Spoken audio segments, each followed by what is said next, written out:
Ay, qué bien que estamos, chavales. Una charleta más. ¡Ostras, míralo! El invitado ya lo tenemos aquí así. Está esperando el invitado ya a salir al ruedo, ¿eh? A salir al ruedo. Se ha puesto a llover aquí fuera, ¿eh? Mira, me alegro que llueva. De esas cosas que... que riegue un poco.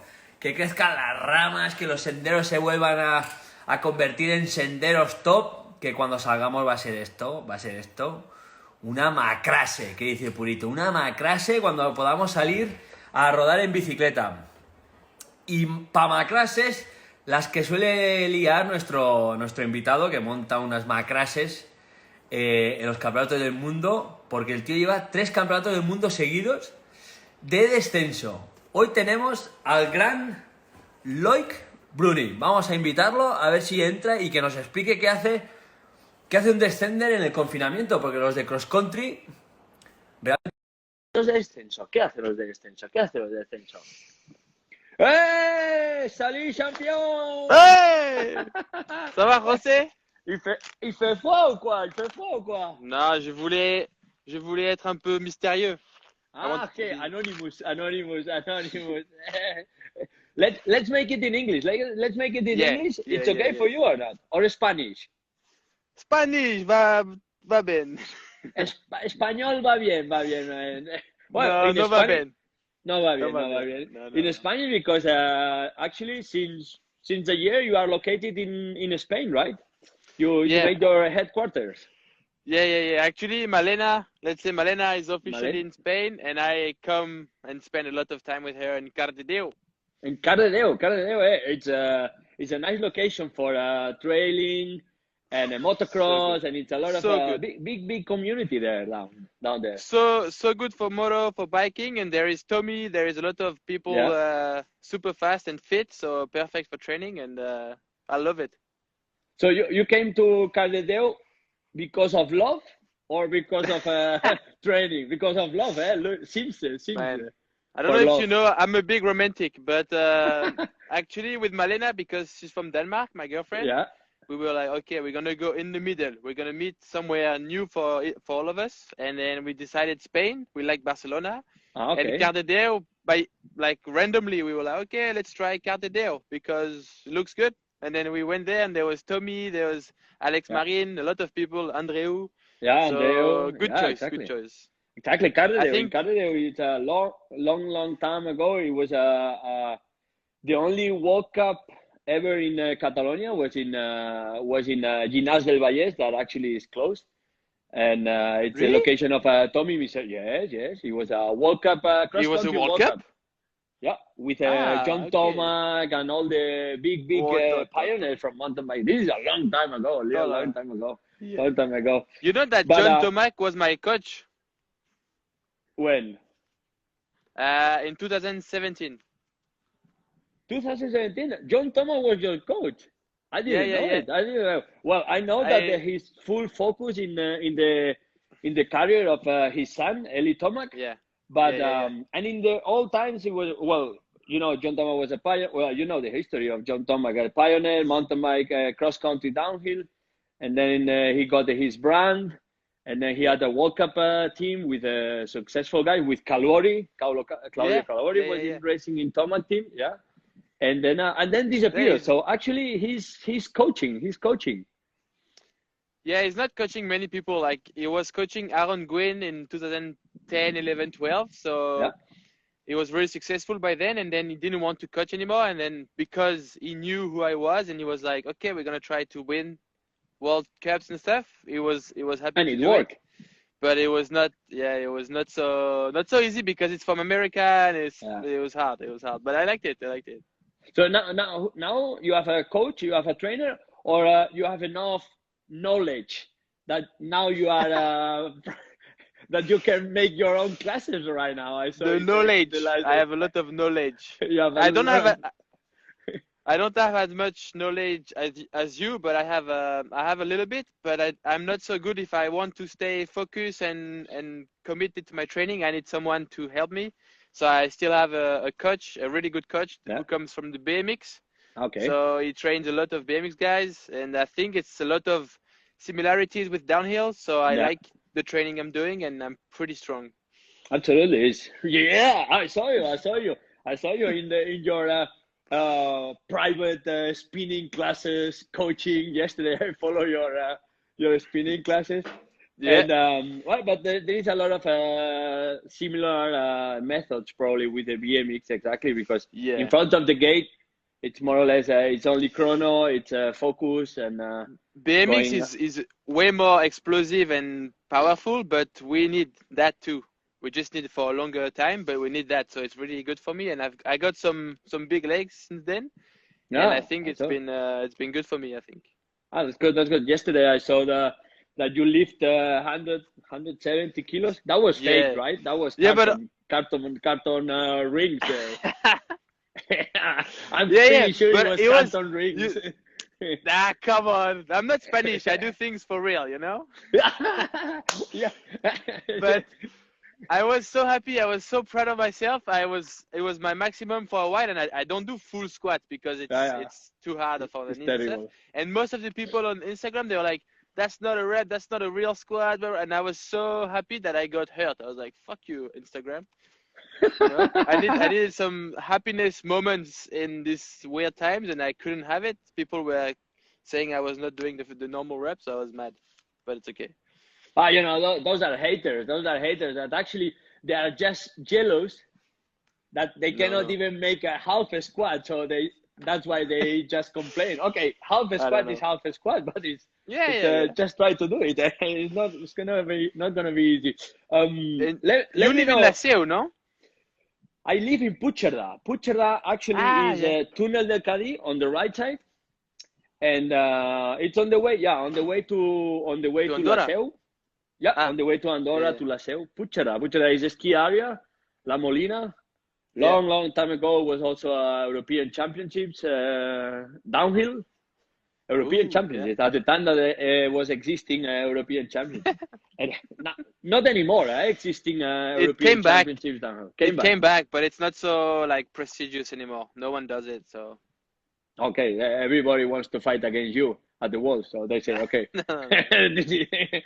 Let's talk about you. Let's talk about you. Loïc, no, I want to talk about you. No, one more time. Okay, tell me, ask me. Because I realized before you called me that you were also world champion one time in Mont-Saint-Anne, right? In Mont-Saint-Anne, exactly Mont-Saint-Anne. And it was pretty late in the career, and it reminded me a lot of Steve Pitt, you know. So I was like, I wanted to know what you were waiting for to win the world championship. You know, it's as a typical Spanish. This is something that I was always really jealous for of French riders. For example, with Absalon. Absalon was in a long time, he was my enemy. We were always fighting to each other. And then the key point was that the French riders, I had always respect because you are able to focus for a long period of the season. And for the Spanish, for me, it was impossible. It was impossible to be focused the whole season. And that's why probably the similar like Steve Pitt, you know, we could focus only for 2-3 days a year, and the rest we were there hanging between 5 and 10 or 5 and second. But it came really late. That's true. It came really late.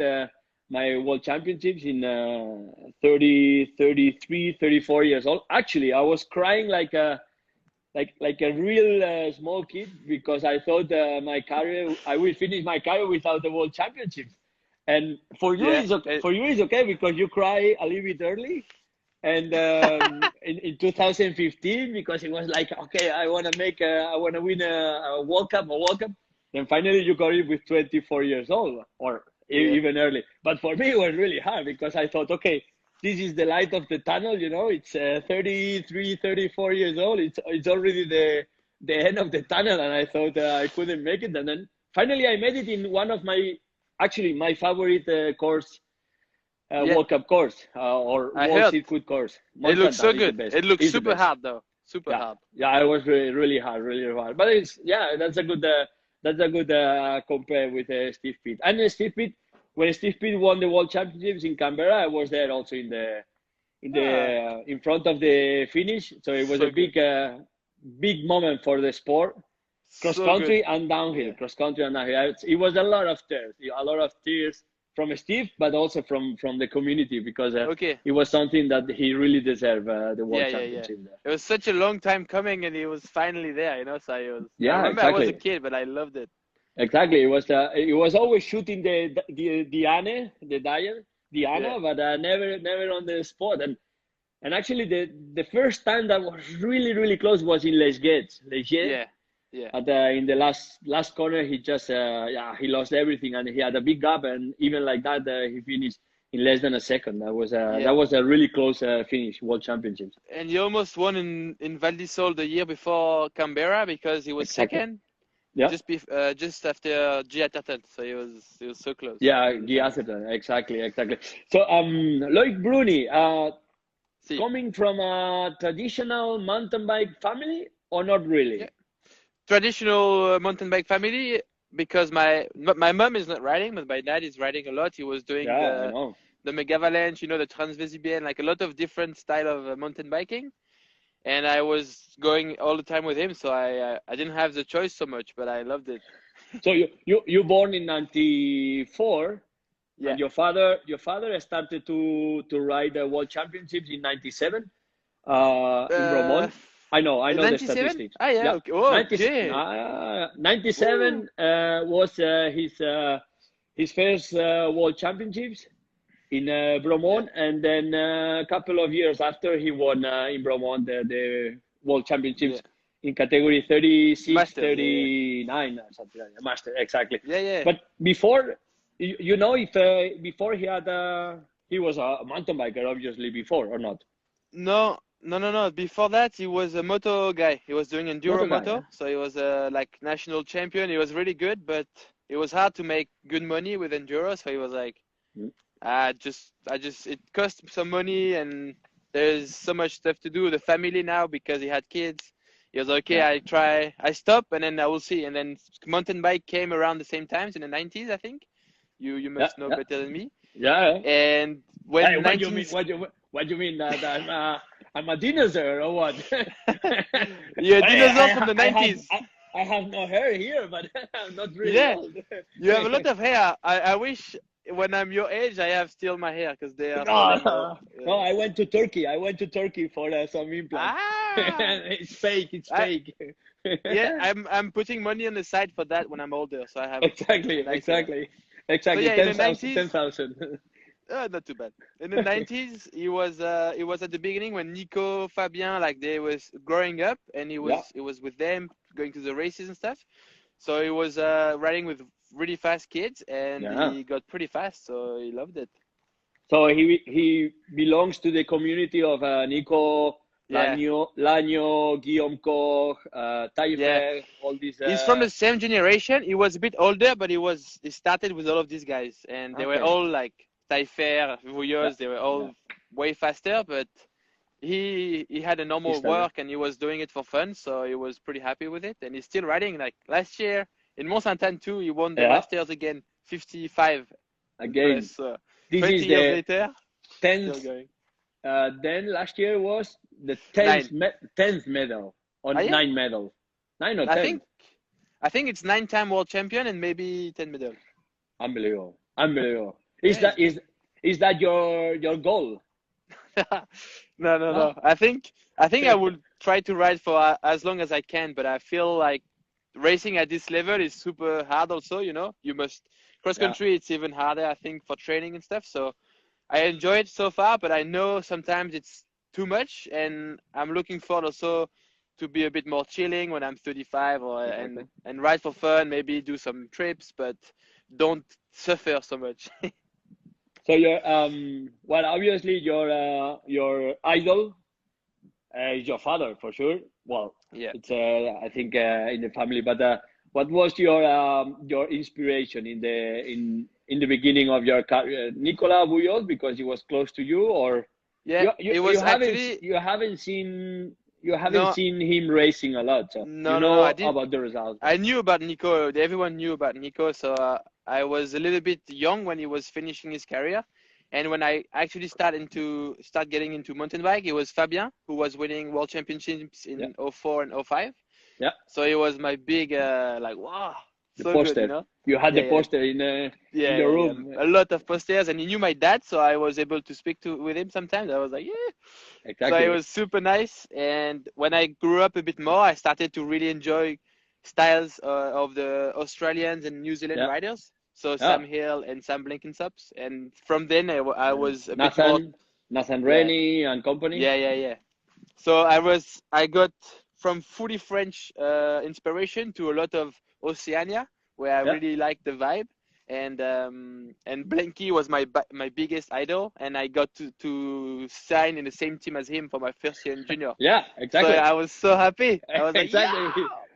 with Lapierre, your first team was Lapierre before you had like your local club, or just before individual? I was riding with the club, and I had like a good deal on the Sun bicycles. Yeah, but it was not a team. I was just riding with the friends. It was so fun too, but. So it's quite funny because most of the French phenomenos, they went all through sun bike. You know, this is like being a Frenchie, and your first car is always a Renault or Citroën. Huh? it's a must. It's a must in France to go through sun and then you take another way. There is steps you need to go through, like you say. You need to have a Sun. You need to have a Peugeot. You need to roll it on a turn, like and then exactly. You get to go for life, you know? Exactly. And then you go for an Audi or for a bigger car. That's good. That's good. Now I'm going for Lamborghini. You know, we make so much millions that I want Amigo, you make so much millions there. That's why you escaped from France to Spain. Exactly. To burn here the money. France is it's too expensive for me. Yeah, I know. I live only 1K from France, so I never go outside. I just I never go in the other side of France. 1K too much. Then your beginnings, they were completely downhill, or you started with the Coupe de France that they used to do cross country, trial, and downhill. I did a lot of Coupe de France, Mega Avalanche, you know, the enduro ones. Yeah, the Mega Avalanche. And small races around here. But Coupe de France was the thing. We had the club, and there was club competitions, like ranking within the French Cup. So it was super fun. We had a really good team, and we were like all young, and it was really fun before I got to race the World Cups. And since then, I didn't race so much in France because it's going a little bit, it's struggling, you know, the places to organize races and stuff. So there's not many French Cups.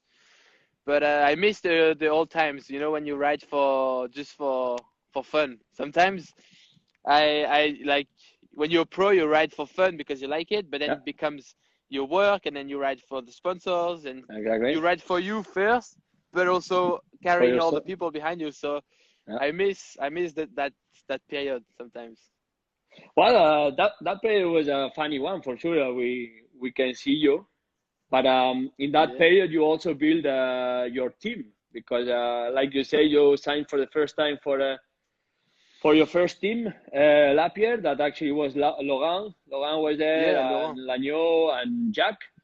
They were already there, and then that's the team you're still keeping in all your years. Tell us about the team. Yeah, so when I was junior, I got to sign with Laurent on Lapierre, and Blanky was there. Jacko was my mechanic. Your best friend. Jacko was Blanky and me for the mechanic. And so I was. Jack was my mechanic also. Yeah, exactly. That's so funny. On what bike? On Scott? On a Scott bikes. He was the mechanic of the Scott team long time ago, 97, 98, 99. Yeah. And then he was already a guy with a lot of knowledge from the motocross, from suspensions and telemetry. And then in 97, 98, he had already all the how you call method of working, the method of working from the motocross. And then he was putting all the knowledge in the CD Lagneau, Guillaume Koch, and Sam Peridi, Samuel Peridi. They were all riders, downhill riders. And then I was in the cross country, but I was living more in the downhill team than in the cross country, because I had always downhill in my soul, but I was earning my money in the cross country. So Jack was also my mechanic. I have good remember from him, really good remember. Yeah, because from what I've seen and what I've heard, you are the most downhill X-country rider, you know, like everyone in downhill loves you because you have the heart in downhill, you know. So I love you too, man. I think it's good. You're the best. Well, you know, I think I pay a lot of beers to the downhillers. That's why they like you. Also, that helps. Yeah, that helps a lot. And you were super close with Cedric because you did the thing last year, Wednesday. Yeah, couple of days ago. Yeah. Steve Pitt, Minar, and Cedric, we know each other since the beginning, let's say, of mountain biking. Because actually, Greg Minar, in a certain moment of his career when he was junior, he was combining downhill World Cups and cross-country World Cups. He took part in quite a lot of cross-country World Cups, like Ofalis, Mount Santan. He took part in a lot, and he was not really bad, I tell you. He was really good in cross-country also. But, well, then he moved straight for downhill. Yeah, it was a World Cup cross-country, so... Let's continue about your team, about Jack and Laurent. Yeah, so we had this little group of people, and there was Loris, like some people coming along the way. But since we are on La Pierre, we stayed Laurent, Jack, and me, like really close to each other. We like the way we work, and we like the vision we have of the sport too. So I think that's what links us together. And then we got world champion in 2015 in Andorra, and 15. La Pierre reached like its really good potential because I was second overall in the World Cup. I won the World Championship, so La Pierre was. You would have think La Pierre will want to keep going with us, but they were after World Champs. They were like, finish. We don't. They reach. We don't continue too much the money. You know, so. They reach the top and they say, okay, we are in the top. We don't want to. Yeah. It's pretty good to do that. I like that. I like that. Like when an athlete stops at the top, it's nice. But so we had to find quickly a lot of new projects because I wanted to stay with Laurent and Jack, but there was other brands that wanted me only or me with Jack, but not with Laurent. But I loved his management, you know. Yeah. So I knew Specialized was interested in me, so I was like, okay, blah, blah, blah. I would like to introduce you to Laurent. And it was at the time when Gwyn left Specialized. Yeah. So suddenly when he announced the switch to YT, Specialized had a lot of money to offer to us. So they started to speak more seriously with the headquarters in the US. Yeah, and then they took the whole program. Yeah, exactly. You know, exactly. So that was Loris. Yeah, exactly. That was the time with Win and Brosman, and then actually the team, the Specialized team, was more American based, and then probably they wanted to have more Euro based, and then that's why you came with the whole team. Yeah, and they liked the story because we were a small group coming better and better, and they wanted to be part of the history, I think. So they were like, okay, we signed the whole team. There was Loris also, he was super young. There was Finn. So we were like kind of on the way to a great story, and they liked Laurent. So everything went pretty quick. And with the money of Gwyn, they could afford half of the program pretty much. So they were like, okay, sounds like a plan. That's pretty good. Loris left after 1 year, and Finn since then is still in the team. So now we are 2 riders. Yeah. We got a junior for 2020, so we didn't race yet, but team is going good, man. I'm loving it. And I think, like I said in an interview earlier, if I had to change management or people around me, I don't think I would love to be a pro as much, you know, like this made it the way I like it. And now I want to stick with that setup. Well, you know, this setup is pretty successful setup for sure, with a fast rider with you, like you and your partners and your teammates, of course. Yeah. Because it's not only one. Because always the top rider needs always a close friends for training on the courses, for living the daily life, for share trips, because it's always important. Even if you are a mega champion, you always need to have a close friend, but also a fast friend that it becomes your enemy, but during the normal daily life, it's a friend. Yeah, because you always race for many weeks in the season, and if someone like that can be close to you and pull you up too, sometimes it's really nice. And I think there's not really a status with me being the top rider in the team. We are pretty even, and I've been injured some years before and stuff, and he was always there to carry the team, so it's good to have a few people. Yeah, exactly. Like on Cannes.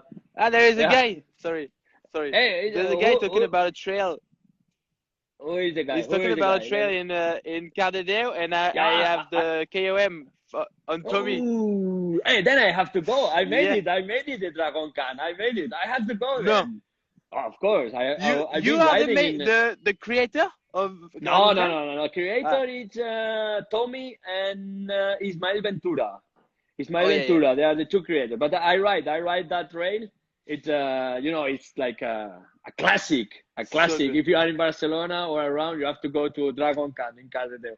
This is a classic.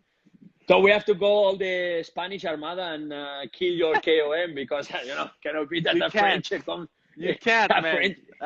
I did the warm up and stuff at the top, and I sent it with a cross country bike though, so it was pretty gnarly. But with the cross country bike, hardtail or fully? No, fully. I think I cannot ride a hardtail bike anymore. I think I will break it. Because hardtail is for real pilots. No, it's not a joke. It's true. I know, but it's hurting. So when I get hurt, I laugh. I'm laughing.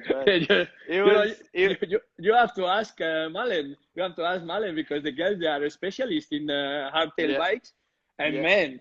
The cross-country courses where they go with the hardtails and tires like this and the higher seat post. This is honestly, a real pilot. I have so much respect for cross-country since I'm doing it more, because I know how hard it is, and the bikes are so bad in downhill, and you come to the downhill, you're like this. You're like, so it's 180 pulls. Yeah, it's impossible. And you have to repeat 8 times, Yeah. So it's a Russian roulette. If you don't crash in the first lap, you crash in the second lap. This is always a Russian roulette. Exactly. Yeah, that's some big crashes, huh? Like. No protections, full lycra. It's tough. The cross country changed a lot. It changed a lot since long time, and then now it becomes a little more not downhill, but enduro style. Quite a lot of artificial obstacles and sections. But I think it's good. I think it's good because it needed something a little bit more spectacular, because the downhill now are pretty fast. There's some little jumps, and it's fun to watch also down. It's really cool to follow, and when you watch, you can see some speed and stuff. When it was maybe like 15 years ago, it was a bit more slow. Yeah, we use handlebars, bar ends. Yeah. Just to spend the time, because it was so long that I put here in the sofa, and then I go pushing with the sofa. Now it's fully spectacular. Now it's fully sprinting. Yeah. But it changed a lot cross country. And did it change a lot downhill also, or it changed a lot in terms of visual? That's for sure. But visual for sure, because of the TV. So you want more like straightaways, fast, without so much trees. So it's easier for the camera to follow. Yeah. So it's sometimes a little bit bad for the tracks, because they get a little bit easier and there's less technical sections. Yeah. So it also allowed the 29er to come, because before 29er was too big and not so nice, but now it's so straight and fast that it's perfect. So I feel like downhill used to inspire the rest of the mountain bike industry. And with the 29er and stuff, every discipline is coming to a similar road. Yeah. So the cross-country bikes, they have bigger bars and bigger travel, and the downhill bikes, they have the bigger wheels, So it's really interesting to see how everything starts to go together, and to mix. and I feel like downhill was really, it was not unprofessional before the 2010, I would say, but the last 8-7 years, I feel like it became way more professionals. Like all the teams and brands are testing every winter so much, and it's way more close. It's closer to Formula One now than it used to be, I think. And everyone kept saying that it was Formula One of the sport, but it wasn't until now. You see how it is, you know. Yeah. Sorry. Well, probably in the past, I don't know if you had the chance to check this period, but probably in the past, like downhill was a little bit a copy of one of those motocross movies in the desert that they burn cars, and it's like a kind of anarchy. And then, like you say, it became more and more professional trainers, technology. The riders, you are much more interested in get light bikes, and you are freaky of training and abilities. And in the past was like a little bit not the real motocross in America, but a little bit the motocross from the chaotic videos, in the desert that they jump and something like this. And it's true. I totally agree with you that it's getting more and more professional. And then the teams, they got more professional, but probably because also the philosophy of Lauren. I think Lauren with his first step in the World Cup, with the philosophy of motocross, real professional motocross team with a big track and everything organized, technology. I think that was the beginning of the professionalism of downhill, probably. Yeah, and Laurent has also been looking a lot at Formula One and motorsports. So his vision for downhill is that we have to get closer to motorsports. So, for example, I don't think I am the most paid rider, or Finn is the most paid rider of his generation. I don't know. But we have a lot of money for the nice truck. So we have a beautiful truck. We were one of the first ones to have that. Yeah. We have a lot of money for testing, for development. So we need that to carry on the trend of development and testing and getting more pro. And I think Laurent really liked to put money into that, and it's important for the brands too, because the brands now, they know when they sign us, they will have a lot of improvements on their bikes, downhill bikes. Image, feedback, product development. That's important. Yeah. And about your performance, it was also the team was also involved a lot in your performance, because in the beginning, for you it was also tough to keep the consistency of the World Cup. And then you came to the World Championships, typical French, with the French costume, with the French colors. Fucking a killer. That day, it was unbelievable. You changed your completely brain. But during the season, it was tough for you. Okay, during the season, it's also hard to keep always the shape on top, because it's a lot of injuries. Yeah. In the past, the downhills, they used to ride more stable for the whole season. But now it's every week. It's one war, and there is no vision for the next week, right? Yeah. I think now everyone is pushing like way more than what it used to be. Yeah. And when you're young, like now, I'm 25. I'm starting to be a bit older, but when I was younger, I was playing with my life. Like every World Cups, I was like, I'm gonna send it, and then we see. And then I was doing some good races, some bad ones, some big crashes. So for sure, I was a little bit struggling with consistency. And Laurent hired my coach to stay with all the season with us, so he could be looking after us for training or recovery, food. So we were a little bit more serious on that, and it helped a little bit. So I had someone looking at what I was doing, because when no one is looking, I do stupid things. So it was a good step for me, and also not a stupid thing, but you do things like a young guy used to do. I made also a lot of stupid things, like. But this is the things that a normal guy, a young guy, has to do. You need to do some mistakes. It's fun to do. Sometimes you get injured and it sucks, but you learn so much for everything, and I think it's important to be dumb a little bit. Absolutely. And then last year you made the perfect season for a downhiller. perfect season means World Championships, World Cup. You miss only all the World Cups in top 3 spot except for William with the 10th position. And for William and snowshoe because I was 4th. Exactly, snowshoe. Well, after the big celebration in Mount Santa, it was, but anyway, you went to snowshoe. Leave it. It was so hard. Yeah, in the red line, with Amaury. Amaury. So before Mont Saint-Anne, we had nothing. We had some World Cup wins, but no titles because we still needed to race snowshoe, and then we still needed to race World Champs. So I was like, fuck. We won World Champs, so I was like, it was such a relief. I was like 50%. Yeah, exactly. I was like, I don't care anymore, blah, blah, blah. We go party a little bit. It's fun. We're happy. Everyone was having a good time. And then we get to snowshoe, and I'm like, fuck. I don't want to waste the whole season, maybe the season of my life, and don't win now. So we got super focused in snowshoe, and I was feeling the stress so intense, because everything was so tight, and Amaury is riding so well. So I was like, fuck. It was really, really hard. And snowshoe, I was able to save. In France, we say we save the furnitures. You know, when the house is burning, you save some stuff. Yeah, exactly. So I saved some stuff, and then I got 4th, and Amaury got 2nd. But if Amaury would have won, I would have lost the overall. So it was so crazy, man. That was a good mentality, because the first before 3 years ago, the last 3 years, you were always being there for it took you time to win a World Cup, that's for sure. Then once you win the World Cup, it was like open a bottle, pop, then you pop up the pressure, and then I know that I can win World Cups. But of course your main goal was to do the overall.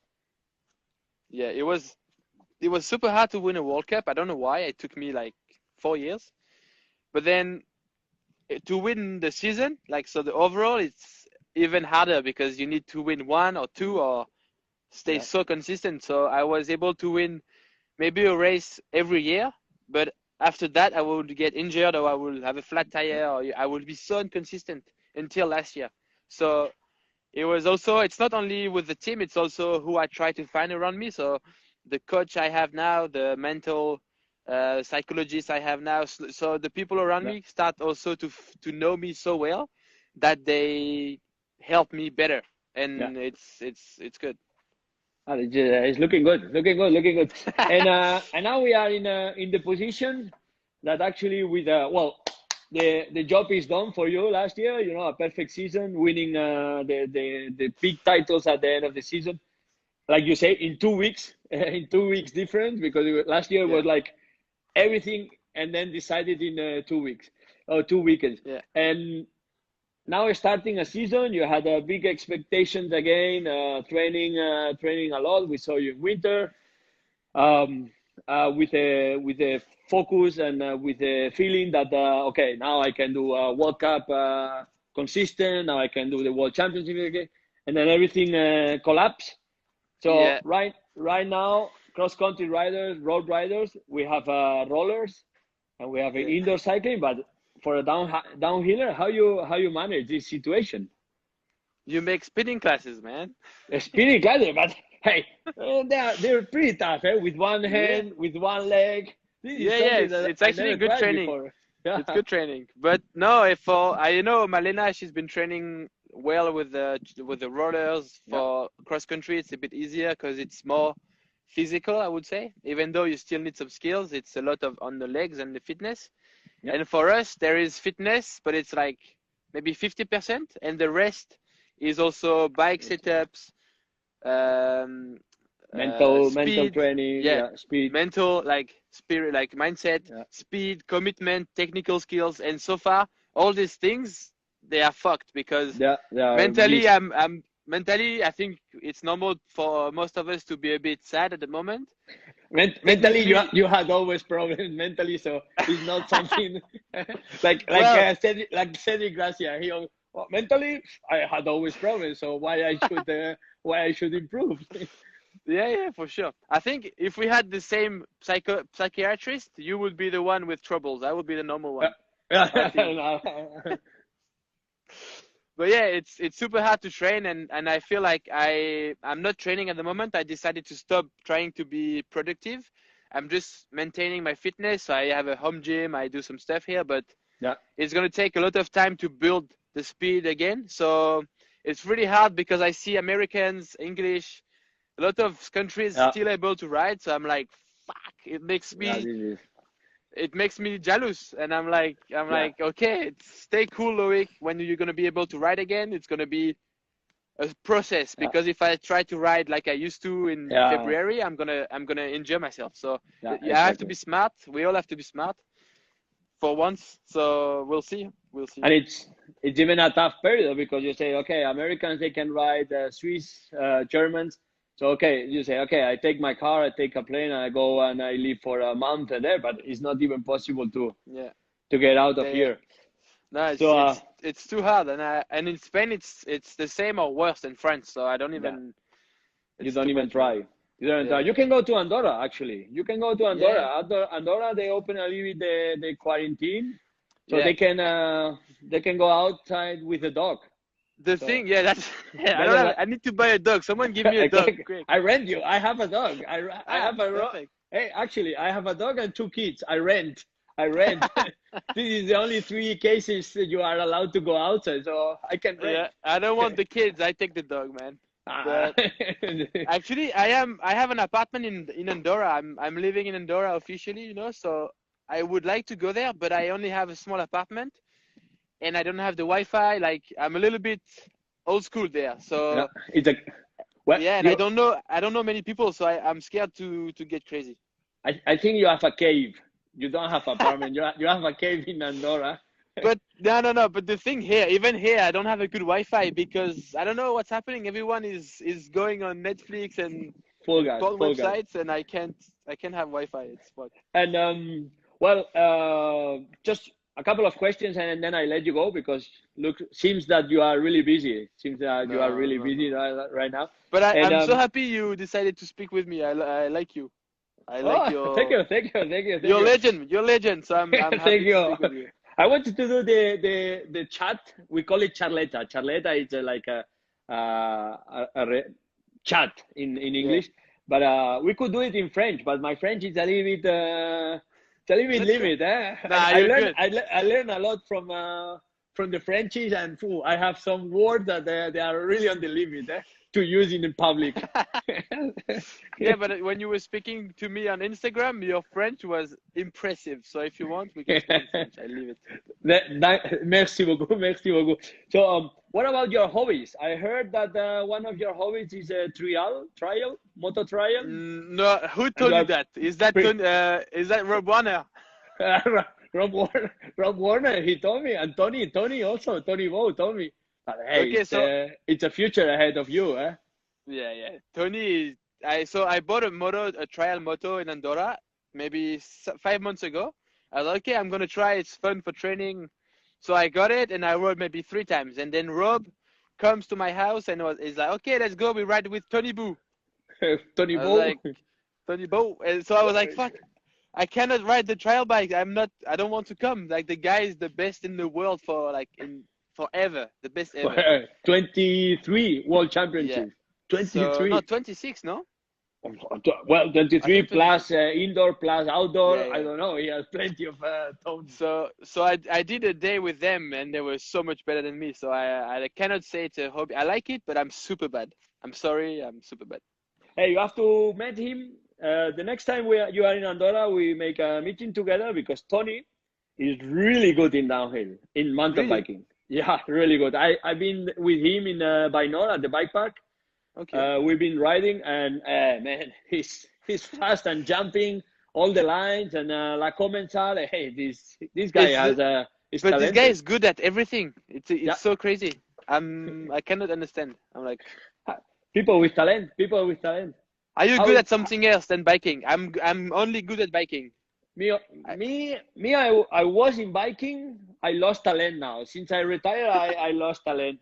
Talent goes down. I don't know those guys that they can keep it. So for the rest, I think it's pretty good. Pretty good Charleta today. let me see. I have a notification. Pretty good Charleta today. It's I learned a lot from you. Yeah. Thanks a But lot for sure, when I go to Andorra, I want to see you. Yes. Just make me a call or Tony or whatever, and then I join you in on the halfway, because I need to go also to Andorra, and then we met all the MotoGPs and the moto guys that they also love you. They love you seeing winning in Andorra by Really? most of them, they are always at the World Cup. They are always there seeing your victories. So it's as we talk always, motorsports and biking, mountain biking, there is a lot to be together. That's true, and I think it's so sick because I love motorsports. There is a lot of connection. Moto and stuff. Yeah. Perfect, Loïc. So thanks a lot for joining me in La Charleta. Okay. I hope it's a good. Muchas gracias. Good time. Moltes gràcies en català. Moltes gràcies. Moltes gracias. Actually, in Cardedeu they speak Catalan, so I'm speaking more Catalan than Spanish. Full Catalan. This is a good one. Moltes gràcies, company. Moltes gràcies, company. Merci beaucoup, mon pote. We see us the next time you are around. We see us with the moto trial moto. Sí. Vamos. Ciao. Okay. José. Stay healthy. Ciao. Stay bientôt. healthy. Ciao. A bientôt. Ciao.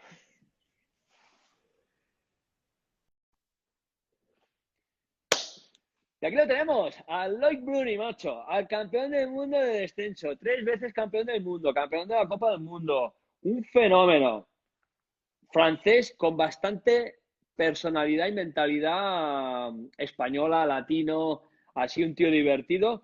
Y ahí vive el tío, cerca de Barcelona, en Cardedeu, como un campeón, con la novia que es danesa, que también es una máquina, Malen Deng, una máquina de cross country.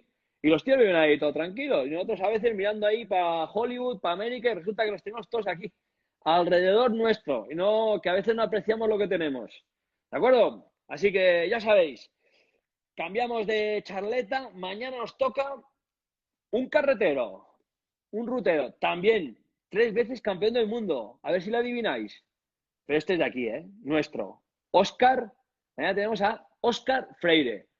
Otro también que cuando tenía los días de inspiración montaba unos espectáculos, 3 veces campeón del mundo, y encima le mola el mountain bike. Mañana me explicará lo de la mountain bike esto, que el tío está como semi enganchado a su ritmo, a su ritmo. Así que mañana tenemos Óscar Freire, charleta a las 3. No os perdono la charleta ni los domingos, ya ves. Venga, chavales, nos vemos pronto. Cuidaros. Chao.